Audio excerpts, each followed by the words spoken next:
It has finished Chesterfield 2, Altrincham 1 at the SMH Group Stadium this evening in front of 6,571. Altrincham manager Phil Parkinson joins us. Phil played really well there, and Chesterfield have created very little, but I guess that's why they're top of the league. They win tight games. Absolutely, that's the difference between the very best and the rest. Unfortunately for us, we've come on the wrong end of a 2-1 defeat, but I thought, as you alluded to there, the lads played really well to a top standard, which you have to do in every game in this division. And as we always do, we went toe to toe with them, and we scored a very good goal ourselves. I thought really well created goal. We got in some brilliant areas today where, if we were a little bit more clinical, maybe the game swings in our favour a little bit more, particularly in the first half. But I'm ever so proud of the players today. The performance levels were outstanding, and I think everybody who's come to this game knows that as good as Chesterfield are, I feel they've got off with one there. The goal was magnificent, a turnover in the centre circle, and it was 4-on-2. But Regan Linney, it's a fantastic ball to have the intelligence and the awareness to pick out Chris Clark, who had the easier job. Well, I wouldn't say it was an easy job to finish from there. It was a brilliant finish, but it was a great counter-attack, a really good phase of play. Noobs to find Regan to have the awareness to listen to the shout from Chris, and Chris to finish from a long way out as well, by the way, against a very good keeper, and he finished beautifully there. So yeah, we score a very good goal, and unfortunately we just couldn't hold on to the 1-1 at that point. In terms of the second half, I don't think we played as well in the second half. I still think we had moments, but I felt the first half was the one where we really could have took advantage of some of our excellent counter-attacking play and excellent passages of play. Yeah, our forwards really looked threatening throughout the first half. Dan Mooney, Chris Clark, Alex Newby, and I thought Regan Linney was outstanding. All of them were. You don't get a performance like that if everybody's not hitting 7s, 8s, 9s out of 10s.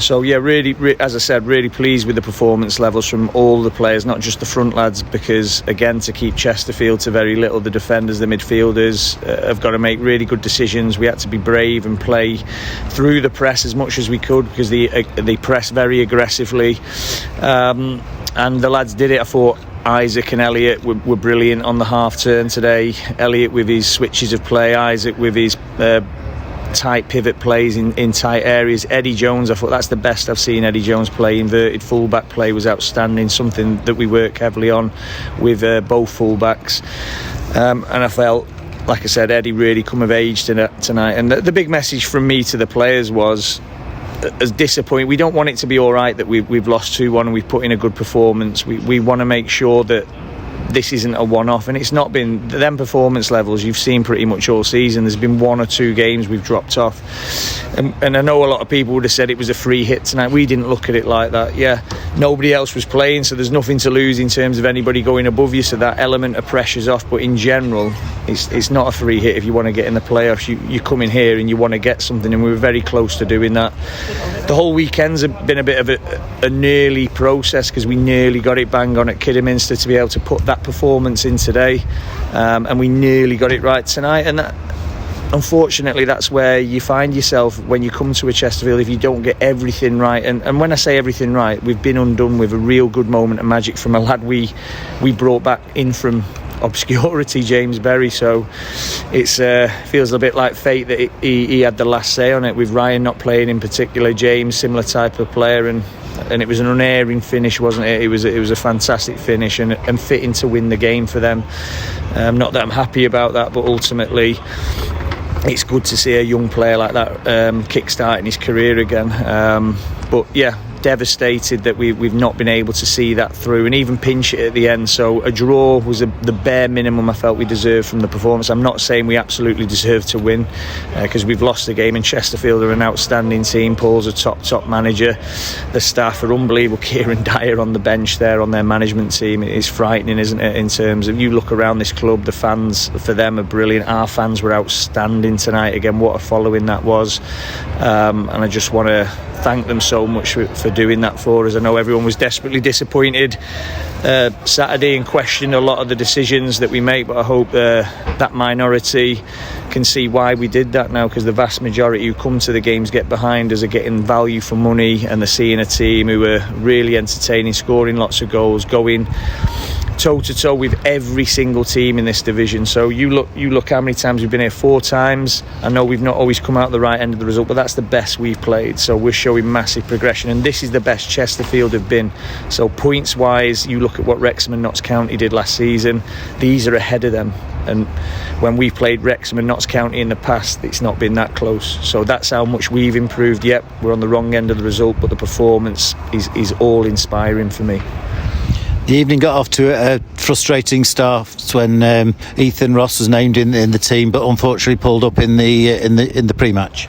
Yeah, well, that's what a squad's for, isn't it? I mean, I'll swing it on its head. Ryan Colclough missing for them, a big player. So a big player in Ethan missing for us. Gouldy's been training like a man possessed. There was never any doubts in my mind that he would come in and do exceptionally well, and he didn't have lots to do, but what he did was very good. He had short notice with Ethan going down, so psychologically was he in tune to the game. It's full credit to Matt Gould, the professionalism of the man, how he conducts himself every day at training to come in a pressure cooker environment, Chesterfield away, and produce that level of performance. I'm so proud of him today. Southend on Saturday, long trip against one of the best teams in the National League, despite the position because of the 10-point deduction. But on the back of that, we can really look forward to that trip. Yeah, I think we look forward to every trip. So another team that come to us, and you could see the progression from where we were when we've played them previously, and they've probably had the upper hand, and I felt we played exceptionally well that day, probably surprised Southend a little bit, and I'm sure they'll be really gunning for us at their place, a bit like these were tonight, because again, one of the few teams to beat them at our place, but ultimately we'll want to make it a really tough game, and we'll be desperate for the points.